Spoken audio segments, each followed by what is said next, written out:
Welcome into another episode of Halos in the Infield with your host ToddFox and the other two co-hosts. Hi guys, it's Courtney. Always nice to be back. Buenas tardes. Yo me llamo Fernando. He said, "Hi, my name is Fernando." Oh, his SAP button. There you go. SAP button. Yes, we are in SoCal. So let's start this podcast off real quick where you can find us real quick. I'll just let you guys know it's on Podbean, it's on Anchor, it's on iTunes, it's on iHeart. So we'll just get that out of the way. Plus, check us out on YouTube and follow us at Instagram at Halos in the Infield. So that being any social media. We have, if it's easier, go on our Instagram and then go to our link tree and you can find everything there. Tell your friends. Tell your friends. See, I forgot to mention that. My bad. So you got Twitter, you got Facebook, everything. Yeah. So follow that link. So let's get started here. They just played a 4-game series with the Twinkies. What are you guys' first impressions of this series? Trash. I'll let you guys go first because you don't want me to get started. It was trash. First of all, there was no way we should have split it. We should have. We won the series. We took 3 out of 4. Yeah. Oh God.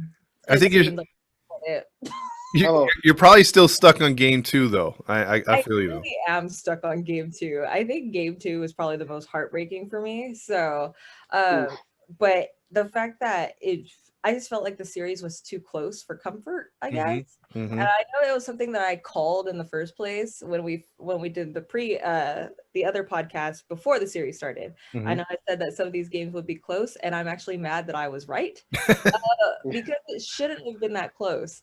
So It's fine that we took the series, and I think the Mariners helped us out by beating the A's, I think, today. Mm-hmm. I think everybody lost today. Yeah, so we actually gained a game on everyone for once. For once in our lives. Mm-hmm.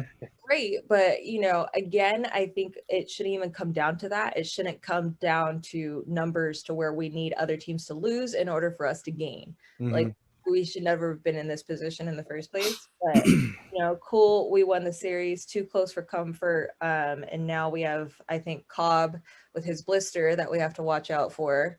Mm-hmm. So, some things that are a little bit concerning. I'm glad that Marsh, had a good series. But I think I mentioned it in one of our social media, I think on Instagram today. Marsh is putting on a showcase. I know he tracked down a couple of balls, which is really great. Mm-hmm.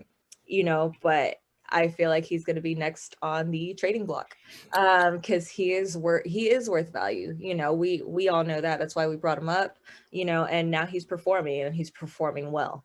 Mm-hmm. So I'm hoping, I'm hoping we don't trade him, but it looks like Perry might put together a little trading package there and Marsh might be gone. So not too sure. Here's the thing with that. I mean, that was a question of the day, and it's gotten a lot of different opinions. Some people are like, cool, whatever, goodbye, we need pitching. And some people are very much like, no, we need to hold on to our prospects. Like, you need to walk a thin line nowadays. Because if you look at the teams who win championships, they don't buy championships anymore. This isn't the old days of the Yankees, where when we were growing up, they were just winning constantly, because they just bought themselves titles. The Yankees themselves haven't been that relevant lately in World Series competitions, World Series conversations even. So, there's a fine line between us wanting to buy ourselves some talent and us needing to develop talent. And I don't know, I'm pretty split. Part of me is like, what, if we get the right deal for Marsh, trade him.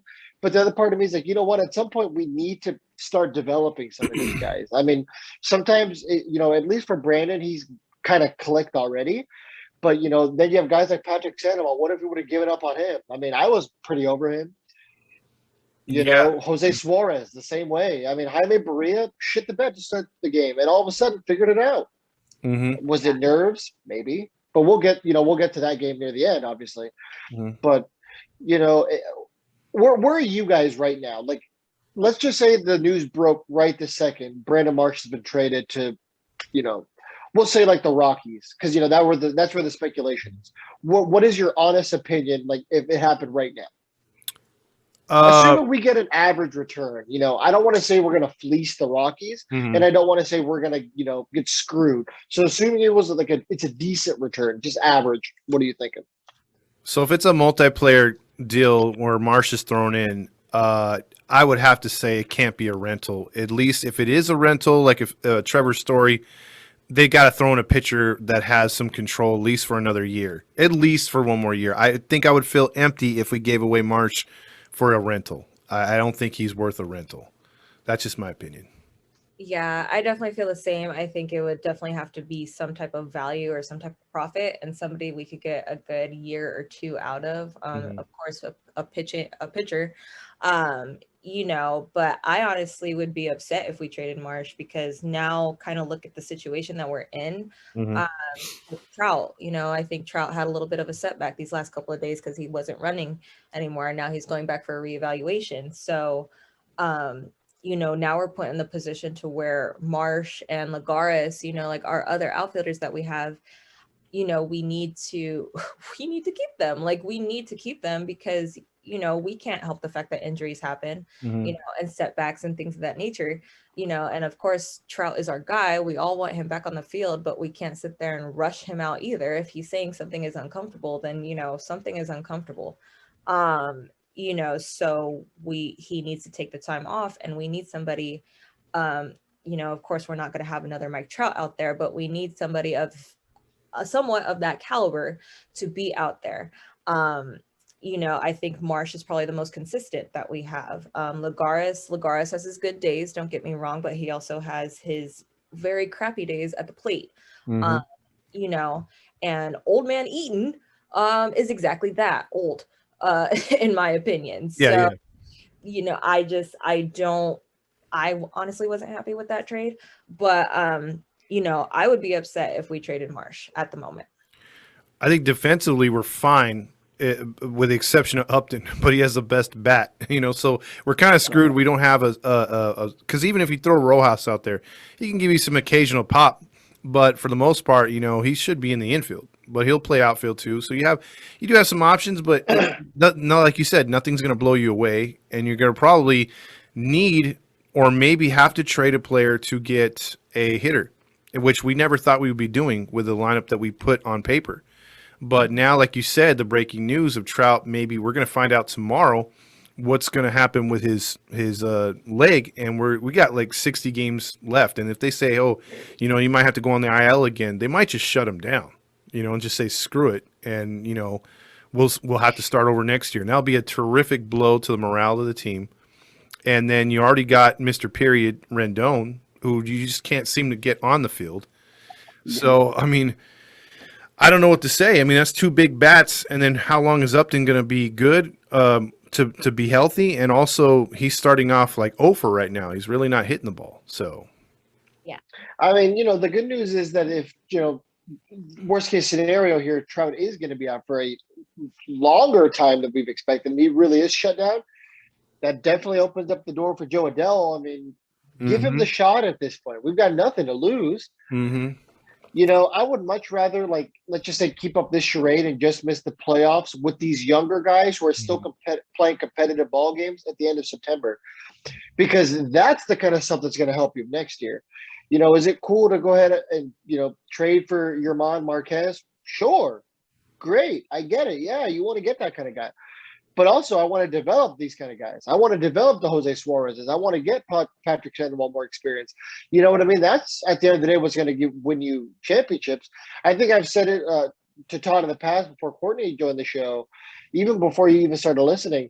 Like those no-name kind of guys, quote unquote, like Jose Rojas. Those are the kind of guys that win you rings. It's hardly ever the guys like Trout. Those guys get you there, but it's always those small piece players that get you the ring. I agree.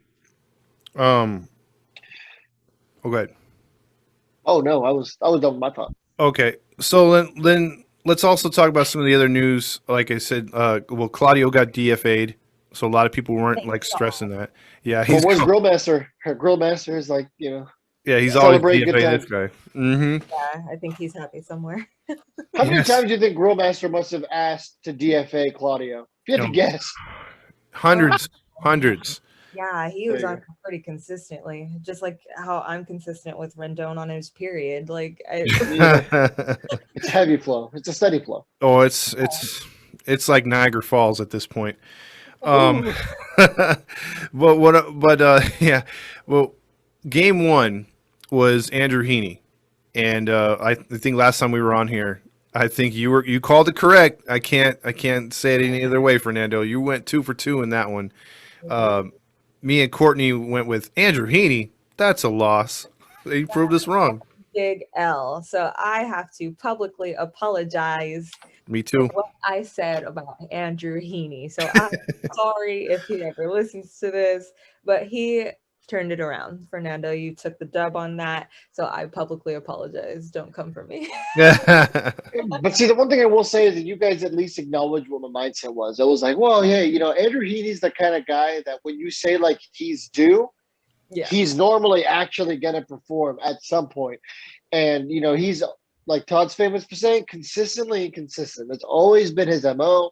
Mm-hmm. It's just been the Andrew Heaney way since he put on donned a halo. Mm-hmm. So, it's unfortunate. It really is, because Heaney's kind of one of those guys who've always expected to turn the corner and he just never been able to figure it out. And it's really unfortunate for us because we've relied on him to be that guy for a long time, and he just could never, ever, ever figure it out. And it's pretty irritating. Mm-hmm. It is. And I feel like he's just like one of those guys. I feel like he knows. That he's playing with us as fans and the management staff. Like he's like, I did shitty a couple of starts. All right, I guess I'll do better now. And I'm just like, wait, what? Like he gives us just enough hope. And so I wish he could just stay more consistent when he's on. That's all that it is. Like just stay more consistent. So now he had a good start against the Twins.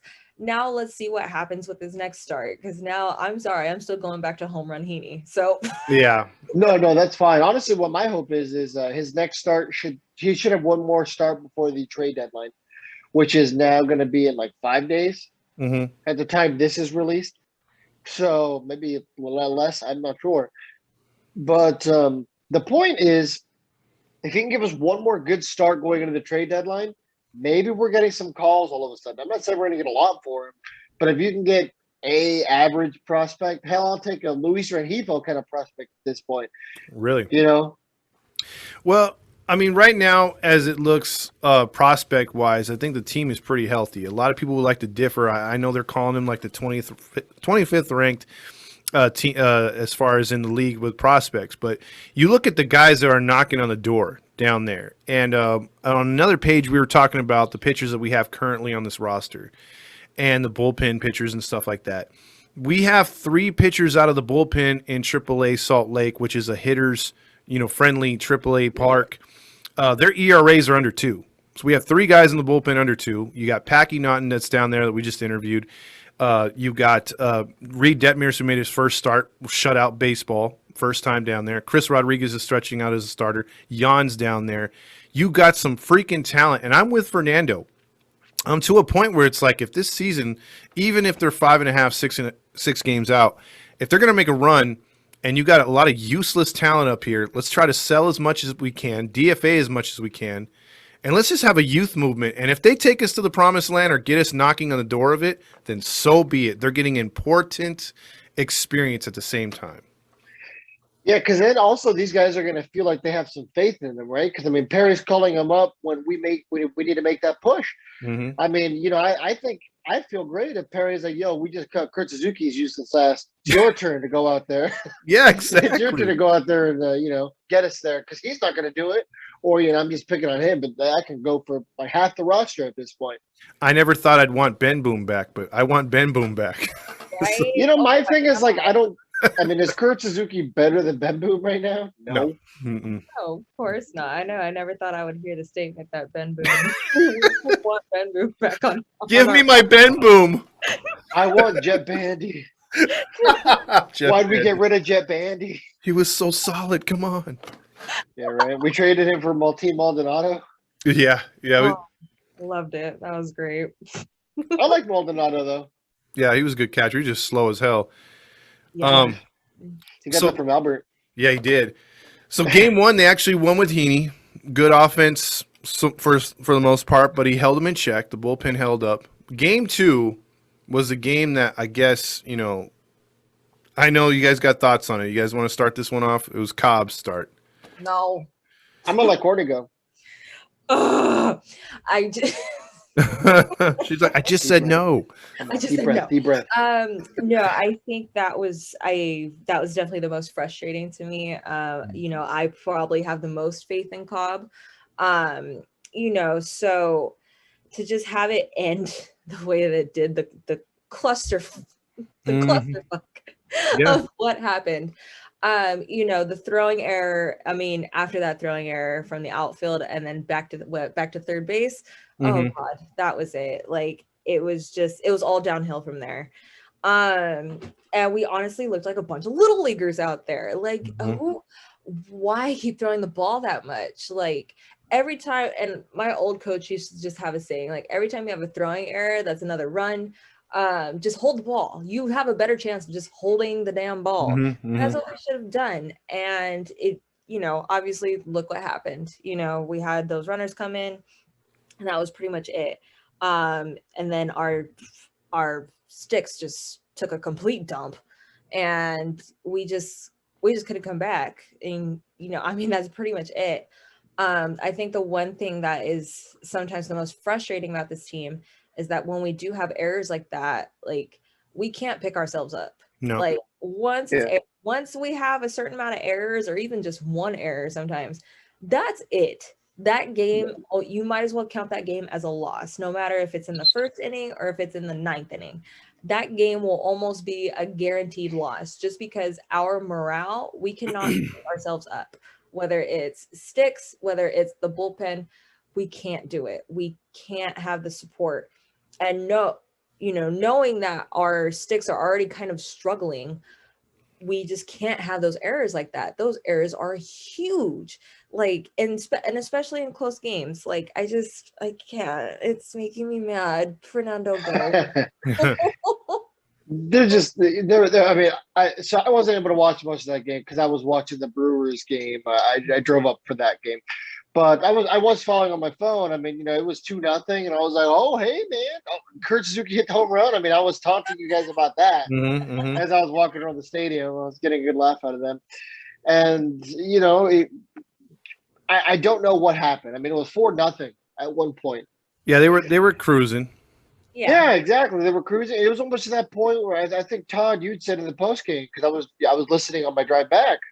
You were like saying like, you know, you kind of put the game on the burner. You were like, you know what, we're gonna throw a couple more shrimps on the Barbie. We're not gonna worry about it. You know, we're gonna win this game. I mean, we probably would have thought it would have been like 8-2. You know, it looked like it was gonna be one of those days. Nope. Not only did, you know, Kurt Suzuki, the same guy who gave us the 2-0 lead, was responsible for, I would say, the game. You know, there was a lot of people who were blaming Raisel Iglesias because, you know, he did technically blow the save, but I don't put that on Raisel. You know, he inherited some base runners, right? And that kind of turned into this giant snowball effect that caused us to lose the game because of that throwing error. It's just, you can't miss plays like that. That's the kind of stuff that you see high schoolers do.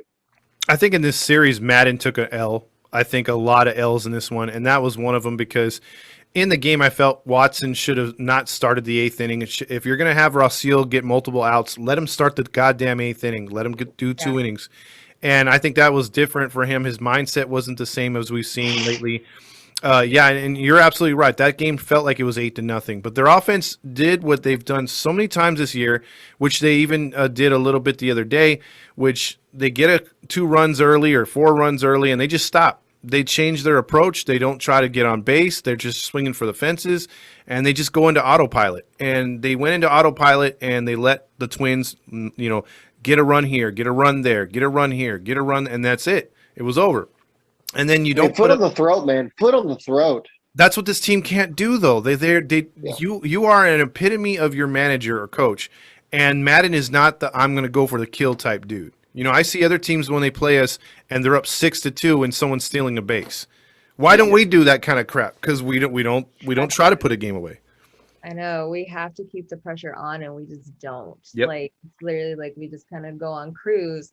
Like teams don't have the potential of coming back on us, you know. And that's what happened in game 2. So, and I think other teams have done it too, where they've come from behind and taken the dub from us. So, it's just like we just have to. Do we even steal bases? Like, Not Like we really. should. we No. should. Yes, we I have. mean, unless you're named Shohei Ohtani, you're probably not stealing a base. Yeah, true. Yeah. Yeah, but don't worry, we're playing like it's 1980. What is it? 1980? 85. 86? 85. 85 is what he says. Okay. Yeah. No. Okay, there you go. Springsteen, Nirvana. Oh, God. But yeah, it's just those type of things where it's almost like we quit playing baseball, literally. Like we're just out there like, oh hey guys, Mhm. it's 7th inning, it's 4-0, we're fine. Like, no, we are not fine. Rack it up. I don't care. Like, let's keep it going. Let's still, put a bunt down. Let's move the runner over. Let's be smart about the outs that we're making. Yeah, I mean, we played baseball or softball, respectively growing up. It's like there's a big difference between being like if you're, batting and you're down 4-3, but if the other team, if you're down 5-3 or 6-3, that 1 or 2 runs makes a huge difference. Oh yeah. This isn't football where football you literally catch a lucky break and next thing hey, it's a different game. You know what I mean? All you need is that receiver to break away, or you need a running back to break a couple tackles, and next thing you know, it's a different game. With baseball, there's like so much more. You know what I mean? Sure, sometimes you can just pop a ball over the fence, and that changes the momentum. But in baseball, it typically isn't as easy as just a home run. Normally, there's more to it. Normally, it's situational hitting. Smart base running. Like that's normally what is the difference in those kind of games. Exactly. So we all agree that was probably the most frustrating game. I think this series was frustrating. But see, I will go on a different tangent on this one because on the post game for Game 3, I actually thought Game 3 was more frustrating than Game 2, and we won. Yeah. Because, watching the game, you had a great matchup off the start. It was Berrios and Sandoval. Sandoval's been easily one of our best pitchers, if not our best pitcher. And he's been a stud out there. And so he's definitely found his groove. He's got confidence. He went out there and he struck out 13, was cruising. And go figure, after they scored 2 runs in the first inning, the Angels stopped and they just went on autopilot. Did absolutely shit the rest of the game. And you would have thought Berrios was giving him a no-hitter too if he didn't give those 2 runs. But anyway, 2-0, 9th inning, a guy who's batting 083, because we're all screaming for the first no-hitter since Jared Weaver.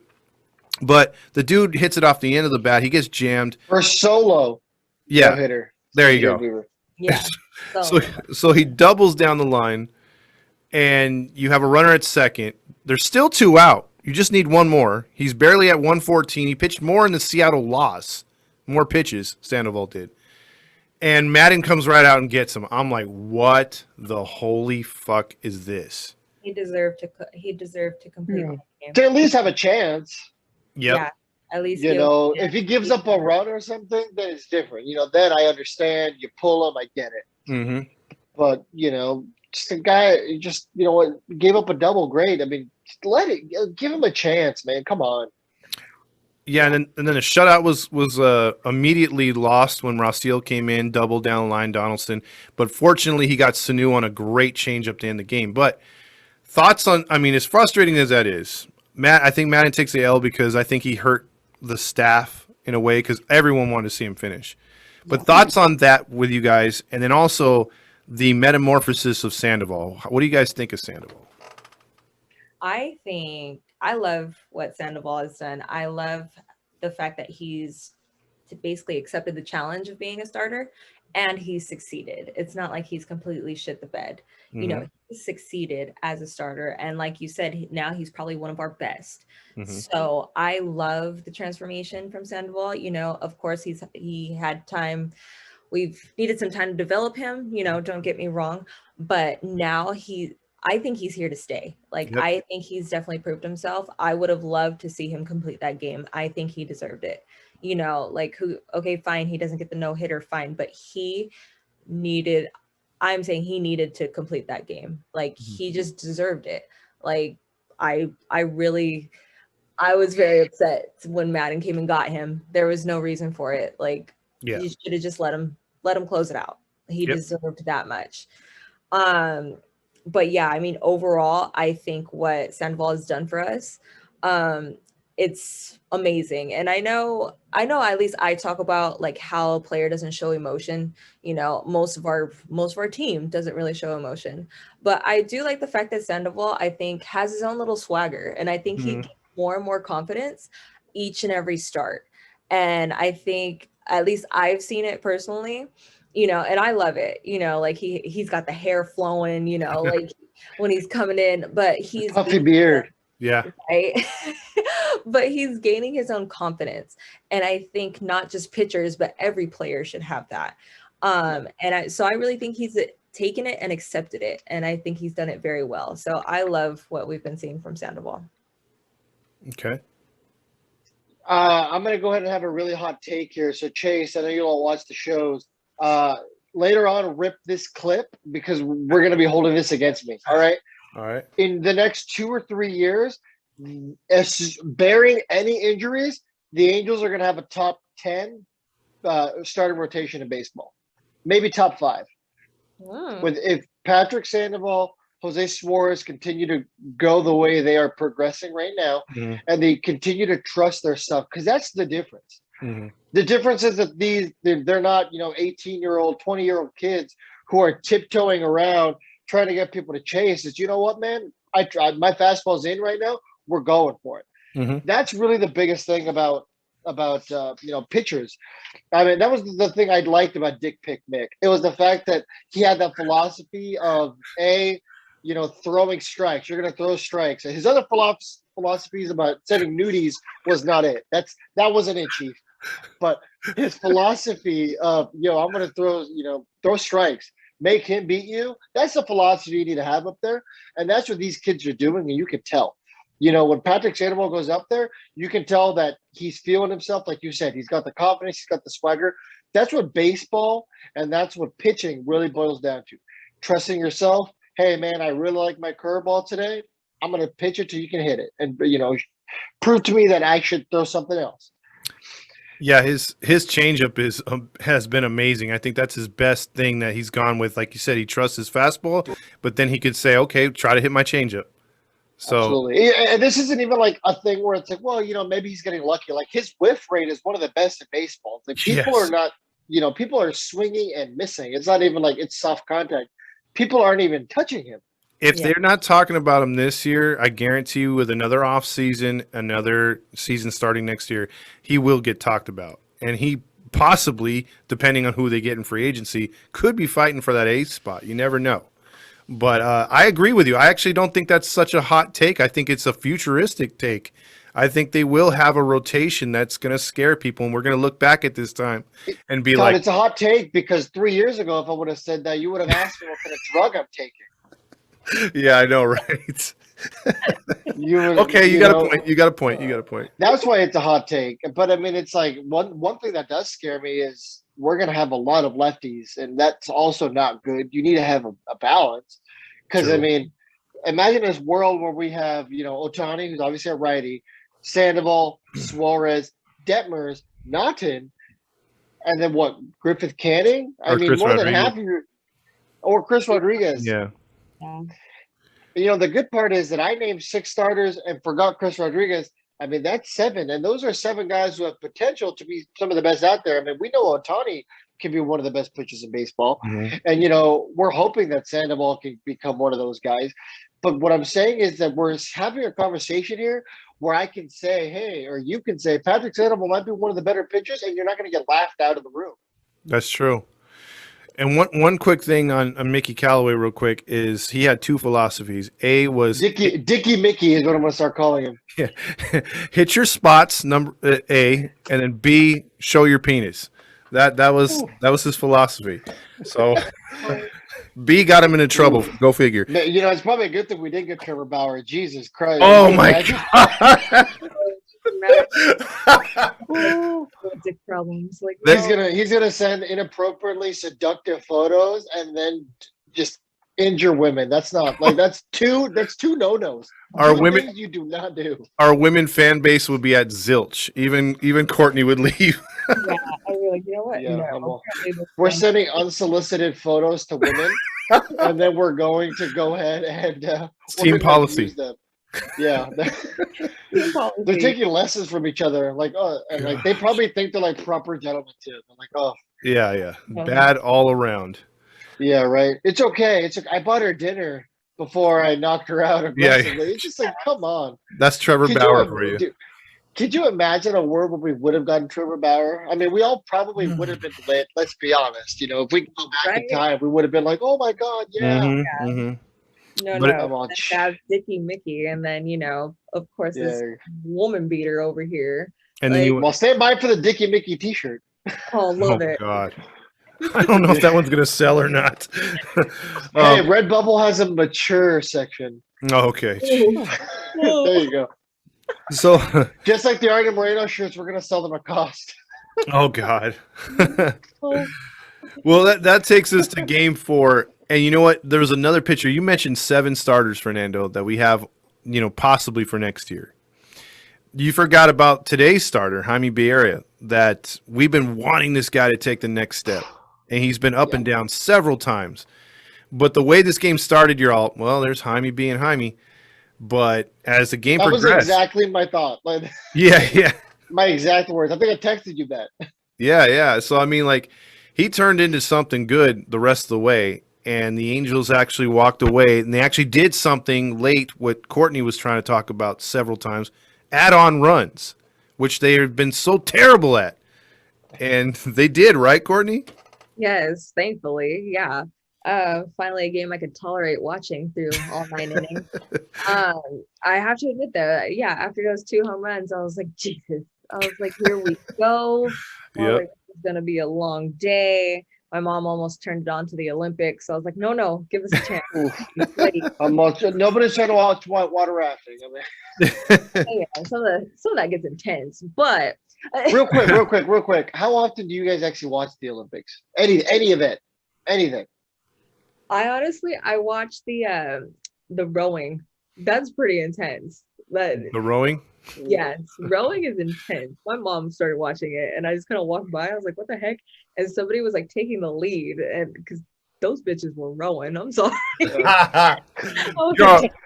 look at our bitches right there. Yeah. I was like, damn. I was like, look at this guy's face. Yeah, and I was like, those bitches got some shoulders. Oh wow. Yo, he's chiseled. Right?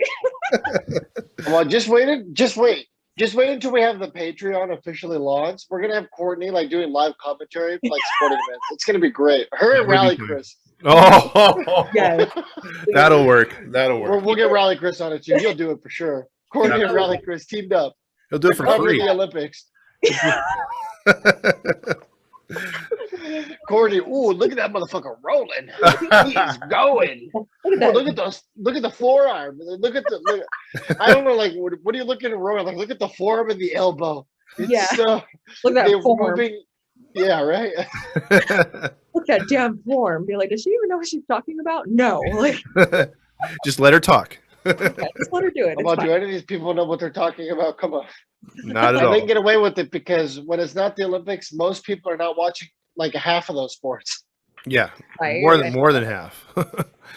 Gee. Yeah, I didn't know skateboarding was in the Olympics. We were watching it just for the background today. We were celebrating my dad's birthday, and I forgot what was on originally. And then we went back like 30 minutes later to a skateboard. I'm like, when is skateboarding an Olympic sport? When did that start? This year. It was this year. Yeah, okay. It just came in this year. And I remember I was mad because, of course, softball has always been taken out of the Olympics and stuff. So I think last year when they kind of announced it, they said that they're adding skateboarding. I think breakdancing is actually one. And I think wall climbing. Those are 3 that were added this year to this round of Olympics. I was like, we have all these and why can't softball be back? And then they voted softball back. And I was like, this is stupid. Like before, like that little 2-week time span, I was like, this is dumb. I was I have to sit there and watch somebody climb a wall and I can't watch softball. I will be pissed. So whatever, softball's back, so it's okay, I guess. And I like how we have like our 30-year-old Monica Abbott and Kat Osterman still out there hurling, like, and I'm just like, oh, okay, this is nice. Yeah, you can see some greats out there. Come back, Jenny Fish. Right? Jenny Fish can come back. It's okay. Oh God, no, it's yeah, no. Olympics were never my scene, but Not mine either. Not mine either. Oh, then there's fencing. I watched fencing jeez. today too. I'm in it. Okay, I'm invested. what did they say on guard or is it on gar or It's, something else? I think it's on guard with a D. It is on guard with a D. Yeah, but you see, because most of the Todd, you look like a fencer. I'm taking offense that you're saying I'm a fencer. Come on, you just have the fencing mentality. I rather curl. oh my Oh, god. there you go. Curling. He's more of a deadlift kind of cat. There you go. There we go. We should do cornhole. He doesn't do it with his hands though. He like uses his chest. He like lifts it up and then like lifts with his chest and then drops. Ooh, so hot. I did work out today. So Oh, There we go. when did that gym time? we noticed. Oh, there you go. He's See? gonna get ready for the Halos in the Infield YouTube blind date. Hey, it's ToddFox or Todd Lodge here. Unfortunately, Fernando's like, he's chiseled. I'm like, no, I don't want you to know this. Yeah, right. Like Magic Mike out there. Magic Mike. Oh, jeez. It's Todd Lodge here to hook up Fletch Facts. Oh, yeah, exactly. No. I got to do my thing. So we were talking about Sundays. We were talking about Sunday's game. Yes. We were finishing out that victory. Yeah. We'll do this. We'll finish this banter later. I'm sure people love this stuff. I know for a fact. We got DMs about you guys are so funny. That's why they wanted Courtney because I think people like how sometimes we go off course. It's great. Right. Exactly. Okay. But yeah, no. Overall, dude, guys, Sunday was a great game. Yes, yeah. Sunday was great. Ohtani might have figured it out. I mean, Saturday his swing looked a lot better, looked a lot crisper, and it continued to show today. I mean, 35 home runs. Do you guys think he gets to 55? That was a question of the day pretty early on. And 60 I think he'll get to 50. Or Yeah. you think so? Okay. I think so. Courtney? I'll call it at 51. 51. Ooh, okay. All right. And he's I at, think he'll get a 55. how many RBIs does he have right now? I think it's 70 something. Let me check. 78 or something like that. Something like that. I would like to think that he would hit 50 and maybe 120, but I don't know. I didn't watch the game today, so I didn't look. Most of the time, I don't look things up. Top plays. He's at 75. We were both close. Yeah. Okay. We 75. were all pretty close. Yeah. I mean, at least if we're gonna Google, we can hide it. Like they just switch the camera around, and be like, "Hey, look, we're Googling. We don't know our shit." It's fine. It's fine. Nobody knows everything. I'm not. That's true. I'm not just let's be honest. We can't possibly know everything. Yeah. It's just funnier when you're just showing how, I mean, it's not what you were looking up is groundbreaking or anything, but what they were looking up was, hey, when's the trade deadline? Let me Google. Come on, you should know that. So whatever. Man, I always knew Ohtani was tall, but 6'4", 210 just never came up on my thought process of what Ohtani would be. Yeah, he's pretty. He's He's a big. man. I mean, he's a big man. He's a big man. Yeah, Shohei Ohtani. Yeah, exactly. He went from I'll have her home at 9, sir, to she calls me daddy too. Ooh, wow. Exactly. In 3 different languages, by the way. Yeah. There you go. Exactly. So let's talk about the team that came in and nearly beat the Dodgers 3 games, but they only took 1 game, and that is the team with the worst road record in all of baseball. They are 10-40 on the road, and they come to Anaheim. So yes, can the Angels sweep the Rockies and get back in this mofo? No. Courtney? Right away, no. No. Okay, so for those of you that don't know, maybe you already know. So my boyfriend is a Dodgers fan. So by law, I have Dodgers games. I know, boo. So I watch these Dodgers games. Okay, all right. I'm still going. Fernando, you're annoying. You know what? I'm sure he's a great guy, and I'm sure I'd love to meet him. But I will never like that part of it. Down vote. Oh, trust me, I don't like it either, but it's fine. So I was watching these games. Don't get me wrong. They were making it interesting. Like I can't lie, they were holding in there.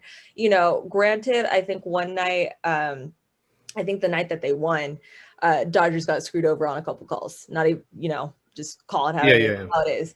But the fact that the games were even that close in the first place, and we already know our team in a close game, you know, most time we're going to take that L if it's too close.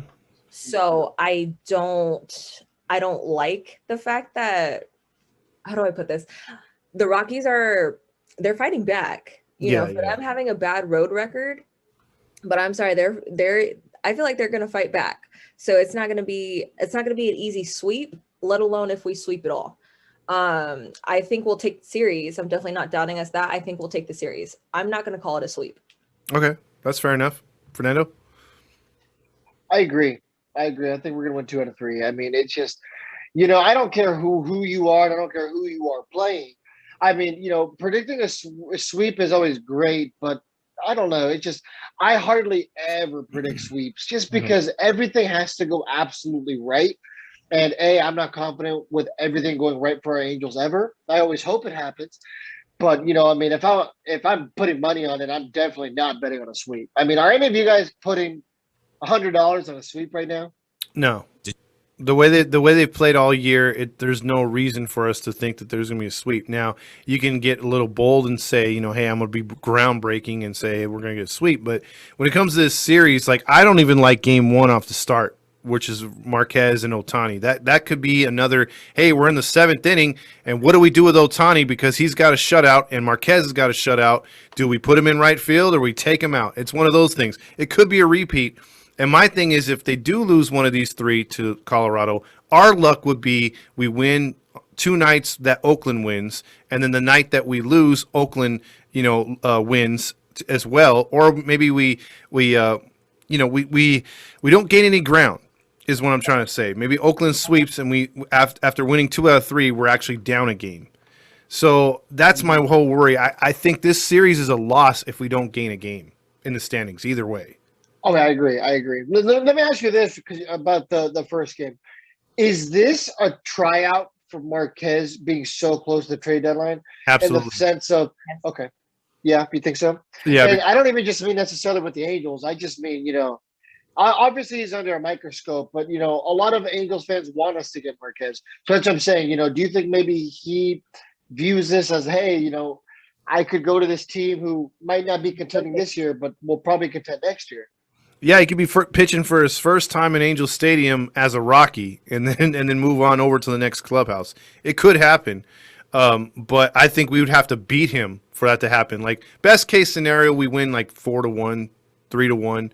He has a good start, and Ohtani outdoes him. We get a couple late runs, and maybe he's on the trade or on the trade block, and we can make a run at him because we're back in the race.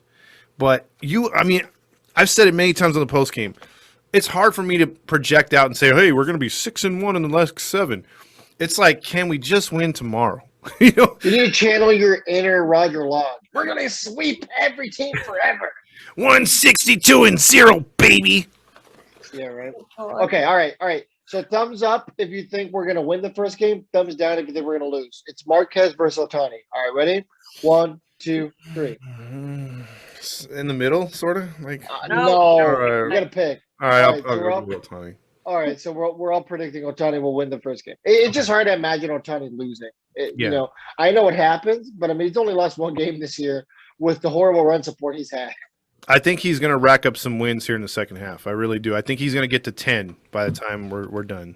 So. Well, that's what I asked at that question of the day. I don't know if you remember. I said, is Ohtani more likely to get to 10 wins or more likely to get a 55 home runs? Can you imagine a world where he does both? There's not even a discussion that he's the MVP. I mean, as of right now, the season ended. I don't even think it's a contest. It's just not. Yeah. You know, oh, well, he's not playing for a winner. It's like, well, I mean, find somebody else who's, you know, produced almost 6.5 wins by himself. Yeah. So his war is off the charts. Yeah. Okay. So anything else about Monday's game? Let's check out Tuesday's game. Cool. So Tuesday, somebody with the last name of Gomber, who is 7-5 with a 3.74 ERA for the Rockies. And some guy named Jose Suarez, our friend. He's 4-3 with a 2.85 ERA. I had no idea his ERA was that low. Great. Yeah, he's pitching really good. That's amazing. Wow. I think the key to this game for me is just get to their bullpen. Or this series is just get to their bullpen. Their bullpen is actually worse than ours. That's a shot. Yeah, right. When we were talking about the Rockies earlier, you talked about John Gray and the rental. I was looking through like some of their people, and I was looking at the guys who are under control. They had a guy who's given up like 28 runs in their bullpen still. I'm like, you haven't been sent down? You haven't been DFA'd? I mean, at least give it a Perry. You probably would DFA him if he's given up, 28 runs by himself. Mm-hmm. As a reliever. What do you think, Courtney, for tomorrow? Or Tuesday, I'm sorry. Tuesday. Yeah, Tuesday. I think Suarez will be able to pull it out. I think that'll be a good matchup. And I think we'll have the sticks to back that one up. So I'll take that as a dub. Okay. So I guess we're all in agreement, 2-0, Fernando, or? Yeah. Monday, I think, will be a pitcher's duel. I think Tuesday, the Angels are going to go out there to, like, break necks. And that'll be the game where we'll win by, a decent margin. I'm not going to say we're going to hit double digits that game, but we'll be flirting with it. I'm guessing we'll probably be somewhere like the 7 to 8 run range in that game. And I think the Rockies score maybe like 2 runs. I mean, Suarez has been good this year. I like that. He's been very good. So that's my prediction for that so far. I mean, anything for that game, or are we all pretty in agreement? I mean, I don't really think there's much to talk about there. Yeah, because Colorado, I mean, that'll be the advantage of Suarez going too, because Colorado is left-handed heavy. So if Suarez is hitting his spots, he should be able to take him out. The only guy they have to worry about is Story in that one. So hopefully, yeah. All right. So I predicted last time that Kurt Suzuki was going to hit a home run, right? All right. So I'm going to say Jared Walsh is going to have 3 home runs this series. It'd be nice for him to break out, yes. He's going to have 3 home runs this series. That's what I'm calling. Okay. I haven't been wrong yet. So if I'm right on that one, I mean, it's just it won't happen. I don't think so. But that's my bold prediction. Well, if he stops swinging over pitches, then maybe yes. Yeah, that'd be great. If he stops trying to do too much, just hit the ball. Yeah, just hit the ball. Just make some type of contact. That'd be a great start. Let me see. I say that Stassi will hit 3 home runs in the series total. Ooh. And I think She's a maniac. and I think Walsh will have 1. I'll say Walsh has 1 home run. I feel like he'll finally find it a little bit. So I'll say Walsh has 1 home run. All right. My bold I got a hot one. I say Uptown Funk returns with 2 home runs in the series. Ooh. Okay. All right. I like it. I think he finds his swing. Okay. All right. Well, we still have one game to talk about. You guys heard the bold predictions. So go ahead and quote us on those because we put it out there. It's out there now. It's in the world. It's on the internet. Yep. All right. So Gonzalez for the Rockies is 3-6 with a 6.06 ERA, and he is facing ToddFox's favorite endorsed player, Andrew Heaney, with a 6-7 record and a 5.32 ERA. Home run Heaney. Yeah. Home run. That's Heaney. the game where I think we're gonna lose, but I don't think we're gonna lose because of Heaney. I think that's gonna be a blowpipe game. I think we'll have a chance to win, but that's the game I think. I don't know why. I just feel like that's the one we're gonna lose. Heaney is gonna pitch well to increase his stock. Okay. Maybe he wants to go to a contender. Maybe he wants to get out of here. Fine. And that's the way to do it. Oh yeah, no, we're not gonna stop you. Have fun. Sayonara, loser. Let me see. I think home run Heaney is gonna give one up to Story. Okay. Ooh. I think he's gonna give one up to Story. Story's gonna get a hold of one. And then Story's gonna get traded to the Angels mid-game. Yes. I feel like, you know what? Just trade right now. Just trade Right jersey. now. Who cares? Artie's like, we're gonna trade every pitcher we have. But and Perry's like, dude, he's a rental. He's not. I'm not asking you. I'm telling you. Yeah. I'm not asking him. I'm telling Detmers, Rodriguez, Suarez, Sandoval. Get rid of them all.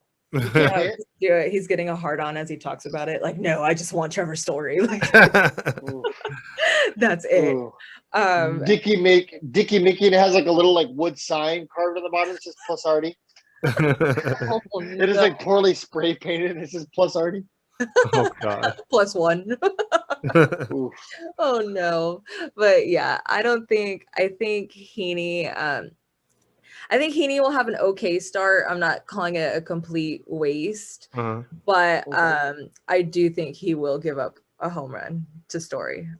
I'm calling it. Write it down. There you go. Another bold prediction. Yep. All right, Todd. My bold prediction for this game is I actually go the other way from you. I know you're saying he's going to pitch his ass off for an opportunity. I think he has shit himself every time he's had an opportunity to make some money this year, and his agent must be hating him this year because he's Who not is going his to. agent? I don't know, but he ain't going to make him any money because this is his walk year, and he should have gotten a nice contract with a decent season, especially being a left-handed starter. But I think my bold prediction would be he's going to give up 5 runs in 4.5, maybe 5 innings, and he's going to leave down 5-4, and the blow pin, like you guys have been saying, will add on runs, and we'll lose something like 8-5. Love it. Love it. That sounds right. She's all done. Yep, it's in. That sounds right. Book it. But yeah, exactly. Sure, you know what? We'll go with that. So we're all getting tickets for Wednesday then, right? Jeez. I'll be in New Jersey. I think I'd rather be in New Jersey than watch that game. So I'm trying to figure out this information here about who his agent is. but you know he's taking an L too, because geez, He's getting paid 6.7 this year. he's getting paid $6.7 million. Yes, and I found his agent. His agent is named Rob Martin of Icon Sports Management. Well, the first word in that is incorrect. He is not an icon. Yeah, I have never heard of the guy before. Yeah, I was like, that's Yeah, cool. well, there's a real reason he's not with, Scott Boras. So Mm-hmm. That's poor mislabeling there. Exactly. So with that said, I think we're all calling 2 out of 3, and we'll see how that goes. And right now, as of like we said before, I think we have 4 teams ahead of us plus Oakland. So we're looking at the Yankees. I think it's Toronto, it's Cleveland, and then Oakland. And I'm probably missing one because I know Detroit has made a run. So from us, it's Cleveland, Toronto, New York, Seattle, and then we have Oakland and Tampa Bay. Jeez, yeah, we're not jumping Tampa, but we can possibly catch Oakland. Well, just remember that if everybody so Cleveland, Toronto, and us all have 49 wins right now. Mm-hmm. So if they have a bad series, I don't know who they're playing, but obviously we're playing the Rockies. So in theory, we can at least get past them this series. We just got to get to the point where we're not looking back anymore.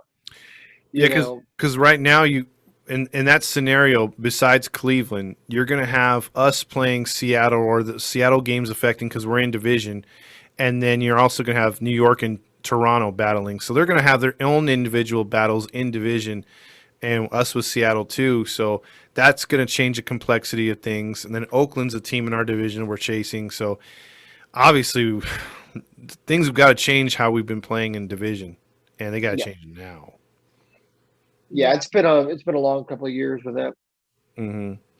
Yeah, I just think, and I know we've said it before, but I think when it comes to playing teams in our own division, we just can't take advantage like at all. And then we're stuck in this situation to where we have to play the win-loss card, with the You're watching the scoreboard.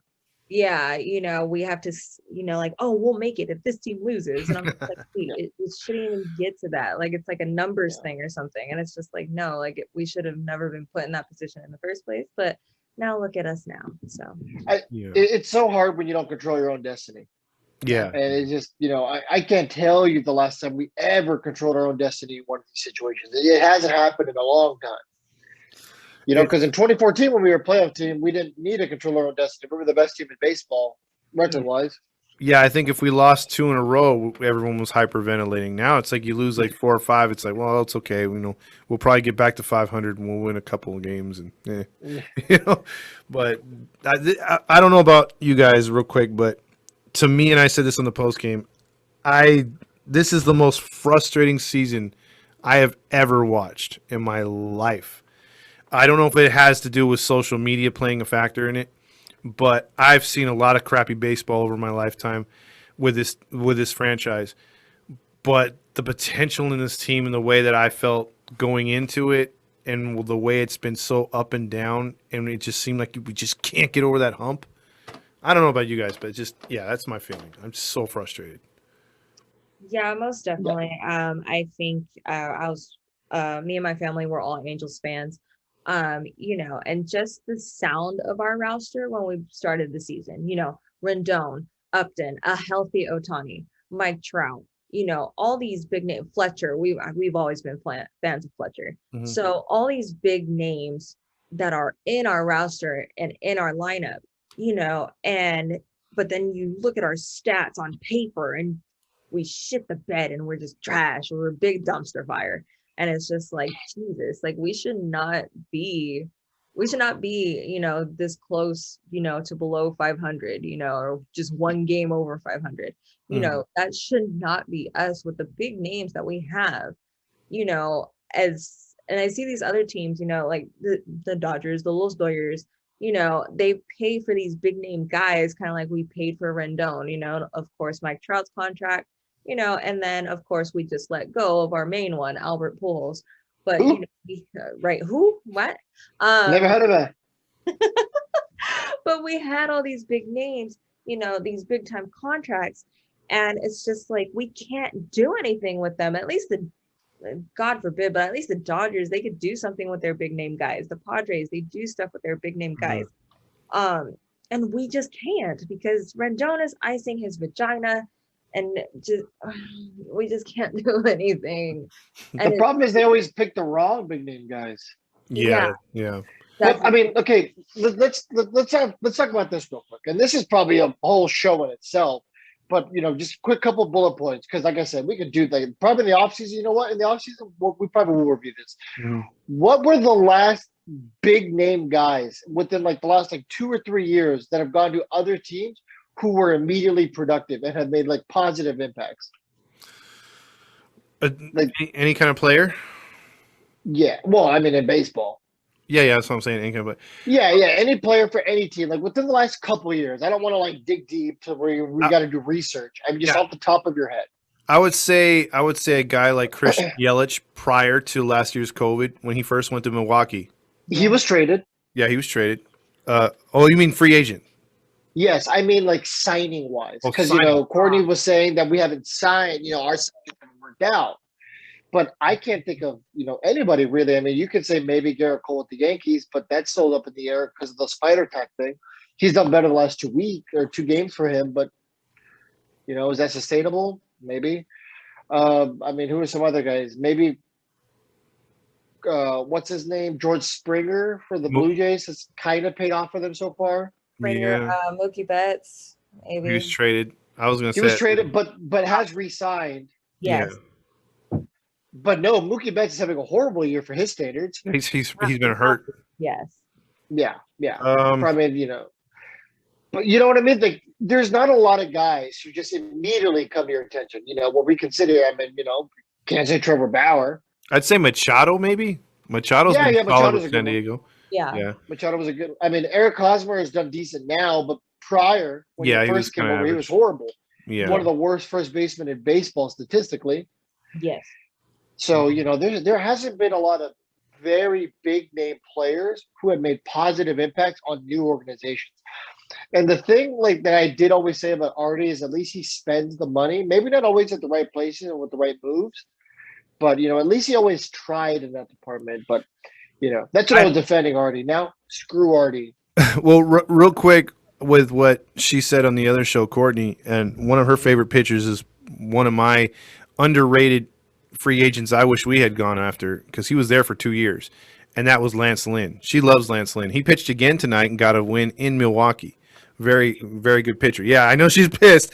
That was one of her guys, and she was saying, this is a guy who came on the cheap. You're not throwing $300 million at this dude, but he's eating innings. He's striking out dudes. He's pitching like an ace. And now look what Chicago's reaping because they offered him a 1 year this year, and then they just re-upped him right away. They're like, hey, this dude's worth it. Yeah. The thing with the Angels is we've been out of the playoffs for a couple years now, more than a couple years at this point. Mm-hmm. But there's been such different things we've wanted. From 15, 16, 17, we wanted pitchers who could just go out there and pitch. We were getting no innings at all. It was bad pitching. Nobody was pitching. They were all getting hurt all the time. And now, since, from 2018 to today, we are starting to get guys who are going out there consistently and pitching, but they're not living up to their potential. I mean, like Andrew Heaney, back in 2015, we would have loved to have a guy like Andrew Heaney because at least he was healthy. Mm-hmm. It didn't matter if he was inconsistent. At least he pitched. Richards, Skaggs, Shoemaker, they were all getting hurt constantly. Mm-hmm. Yeah. It was, but now it's, it's different. Now we need guys to go out there and perform. It sucks. We're in the same boat, but on a completely different one at the same time. Yep. Yeah. And you know what? It's weird to say it, but they showed a stat on the other days, on yesterday's game, that the Angels' starting rotation, oddly enough, has been sporting an ERA of 170 for the last month. I think that was this month. Yeah. This month, yeah. And their bullpen though is still religiously at 568. It's almost 6 runs a game. Love it. Yeah, you take care of Marcelo Iglesias, and the bullpen's not that good. Tony Watson's average, but besides that, yeah. It's funny because Steve Cishek actually has decent numbers if you just look at the numbers. Yeah, he does. You're like, wow, he's in the threes. That's not that bad. I'm hoping that maybe we can trade him to a general manager who doesn't actually look at the stats. He just kind of is answering a phone call and he sees that real quick. He's like, yeah, we'll take that deal. Yeah, if he doesn't understand the actual analytics behind him, but who needs FIP? who needs the advanced stats?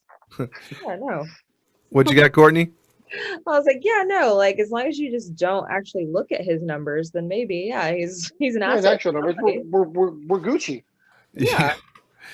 Yeah, it's weird. Certain pitchers with him, he just can't do it if he's got inherent runners. If he's going in there with a clean inning, he's good, but yeah, so you guys got anything else for this on this one? No, I'm good. Good. All right. Well, let's pass along the merch real quick from Redbubble. If you guys and girls haven't looked, there's a lot of stuff for both genders.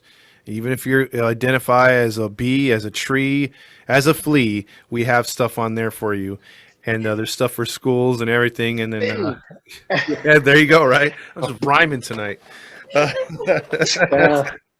it with that sick bee. Dr. Seuss. Yeah. If you're a bee, if you're a flea, if you're a tree. Oh, shut up. See? Now you're going to make fun of me. It's for you and for me. See, look there you go. Redbubble. Halos in the infield. Oh, God. She's like, I don't want to be a part of this podcast anymore. I'm just saying, some of the stuff on Redbubble is actually pretty sick. Yeah, there's a lot of cool stuff.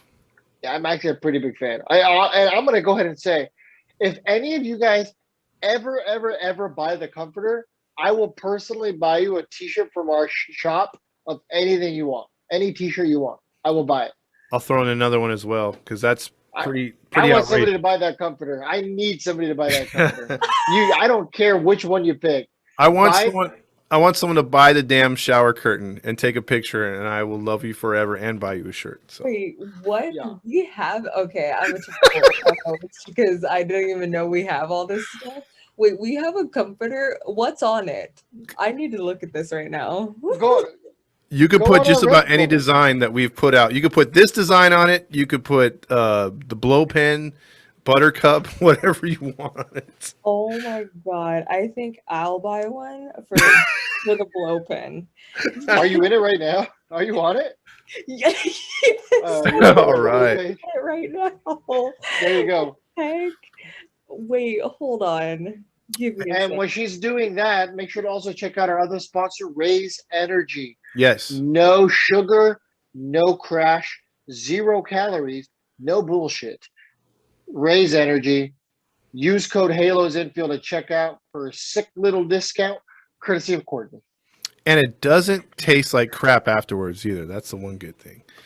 But on Redbubble, there's a lot of good stuff on there. I mean, coffee It's mugs. actually on here. You See? got there's a fucking comforter on here. I mean, hey, You guys. dude, my favorite, like what I'm gonna buy for sure on one of those crisp paydays, I'm gonna buy the Viva Los Angelitos clock. Oh, that's cool. I am gonna buy that. Yeah. So I designed it so like obviously like the outside of it's green, like the Mexican flag. The shelling of the clock is white and the hands are red. And I'm like, dude, this is gonna be the most Mexican clock ever. Mexico is going to be like, that's copyright infringement. Yeah, right. Hey, God. mi hermano, está bien, no hay problema. Exactly. Whatever you said. But That's a peep. but for sure, I mean, like the cool thing about that site is like if you see like the shirt being advertised in white, you can get it in like 50 different colors. So yeah. Just So- because you see something on there, like oh, I like this shirt, like he said, literally any color. Just you can make it. You can even put the logo on the back. yeah, there's a lot of cool things to design your own stuff on there. It's worth it too. It's good quality. So just giving you guys a heads up and a shameless plug. Love it. They're pretty soft. They're I am pretty soft. buying the blow pin shirt. I am getting it and I'm sporting it at every game. Oh yeah. As of right now, it's our top seller. Yeah. Yeah. So hopefully people wear it for the tailgate. Tailgate also. Todd, plug the tailgate. Oh yeah, August 14th. If you're an Angel fan and you do not or have never been to a tailgate, you got to come to this tailgate. It's under the Big A. You can't miss it, obviously. And there's going to be a DJ. There's going to be raffles. There's going to Cornhole. be food, cornhole. There's going to be Yep. dancing. There's all kinds of stuff. And there will be alcohol flowing. Just don't tell the cops. Keep it in red Solo cups and you'll be good. It's water. It's water. Yeah, there you go. So Did any of you, for the record, did any of you guys just get a message from Rally Chris? Oh yeah, everyone did. It was in the group chat.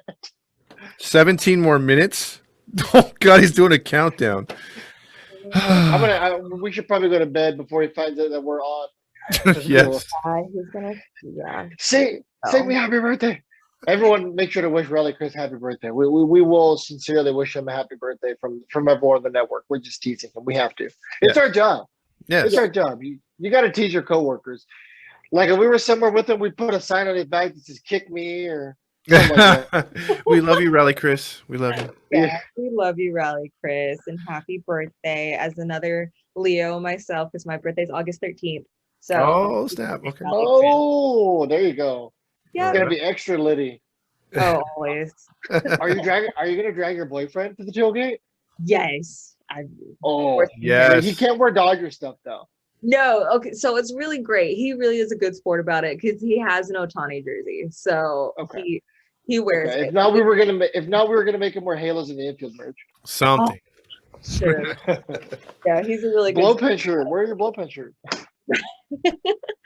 No, but then in return, I did have to Don't buy say a it. Dodger jersey. Oh, Mm. is it a Mookie? It's not Mookie. So I got Cody Bellinger because I love the fact that he just looks stoned all the time. I was hoping you'd say that. Yeah. He just looks out of it all the time. So I had to go with Bellinger. But my other That's fair. option was honestly Joe. I wanted a Joe Kelly one so bad. I Oh, would okay. have supported I that. like Joe Kelly. The mariachi thing was hilarious. Wouldn't that be hilarious if Dodger Stadium you were coming up and they were about ready to announce Bellinger and then you heard, "Cause I got high, cause I got high." Because they high." got high. Yeah. That guy's lost all the time. Oh yeah, he sure is. He's like, huh? He gets lost in his house. Where's the bathroom? Definitely. Where's the bathroom at? Dude, I'm so high. Is this first base? Yeah. You see, he's like running to third. Yeah, exactly. He's like running. He's running the opposite. He's running counterclockwise. See, that's what was so funny about that meme in Colorado when he hit the Oh, home he's run. running clockwise. And he's running clockwise. Turner was going back while Bellinger. It should have been the other way around. Like Bellinger should have been running this way back to first, and Turner going to second. No, I have a Jackie Robinson jersey for the record, for whatever that's worth. So right. No, so I think there was like a video or something, or I think somebody said it, like Cody Bellinger is probably tripping out because they have Albert Pujols, and so he's like, when we get him, like, Yeah. when we play against him, like, he's still tripping out. he's all. That's probably what he did. He's probably like kind of staring at him. He's all, yo, Mookie, you see this guy? You see this guy? Like, what's he doing in here? Yeah. Yo, why is he so old? Oh no. Yo, when did they let Grandpa on the field? Yeah, I feel like Cody Bellinger's the kind of guy who just kind of lives his whole life joking, and then he like sees Trevor Bauer and he's like, "You son of a bitch," and he just keeps it going. As he's snacking on Doritos. Yeah. Yeah. No, he's definitely a munchies guy. Oh yeah, he's definitely a guy. Yeah, he eats the pretzels first. I can tell you right now. He eats the pretzels first. He throws away those little brown things inside. I don't know what they are. Yeah. He's all, Like, these things are burnt. Like, I don't like those. Are gross. I can do everything else in the munchies, but I can't do the little like brown or black little. Yeah. And so I don't even the little crackers in there. I'm out. It's over. It's like, oh, this batch got burnt. Just throw it in the bag. Yeah, exactly. Or you have like the white little like straws that give you like cotton mouth. You're like, they're like cotton mouth, just dry, like. Yeah, we're talking like Popeye's biscuit kind of cotton mouth. Ooh, that is dry. I like Popeyes, but I mean, their biscuit game is not very strong. I will tell you guys real quick off. Since we're talking about biscuits, have you guys had Church's biscuits? I like Church's chicken, but it's very hard to find one that I can actually eat at because, like, most of them, you're like, how are they still open? Yeah. Well, see, I don't like their chicken, but their biscuits are on fire. They're like baked in honey and butter. It's like, it's like okay, but like the Churches in Inglewood, like right next to I'm down, bro. I'm like, I'm out. I grew up in Inglewood, so nothing scares me. It's actually beautiful compared to what it was when I grew up there. So okay, all right, that's fair. I mean, I grew up in Central California. We literally have dirt roads, and they just got their first McDonald's in the town where I grew up. Oh yeah, you would not have survived Inglewood. Yeah, I grew up in a town called Early Mark. Oh no, it's also pretty. I don't want to say hood, but it's also the slums for sure. You get a lot of like Fresno Bulldog gangbangers who live in that area. Okay, yeah, no, I was like, I'm from San Bernardino, so the Church's chicken that we have definitely has like crackheads, and I'm pretty sure they're just selling weed out of the kitchen. Like, I mean, Todd just called San Bernardino the drug-infested capital of the U.S. So that is part of what we were talking about the other night. That did come up. It is, yes. I can tell you, yes. I'm pretty sure there's one going on outside of my house as we speak. Like, jeez. There is a meetup outside. Like, no, it's really that bad. So that's why the Churches that we had, it got shut down, but it's still like a little trap house type vibe. So it's no longer chicken. So I don't know. Come for the chicken, stay for the weed. Yeah, exactly. Yeah, bro. They gotta work on their business strategy, and that's it. Yeah. One thing I do like about the Inland Empire is Baker's. Very underrated fast food. So underrated. They're up there with Farmer Boys. They're so good. Yeah. Well, I know. Well, I guess we'll save this banter for our whatever podcast we do next. Yeah, exactly. Halo's in the fast food line. Oh yeah. Right. Halo fatties. Halo fatties, yeah. Jeez. Oh, Halo with the thick thighs. Oh, we're all Halos with the thick thighs. Yeah, thick with 3 C's. Oh man. Ooh. Yeah, right. Thick thighs save lives. I'm gonna put that as my Instagram man. There you go. See, people are gonna listen to this episode and they're gonna be like, "Damn, they were high. They were Cody Bellinger on this one. Well, Right. not even once. All right. All right. So well. for Todd Fox, Oh God, and Courtney lost. Courtney, yes, she's laughing. Fernando Mendez. Oh, geez. Oh, whatever. Jesus. Have a good evening and go Angels. Viva los Oh, Angelitos! Angels.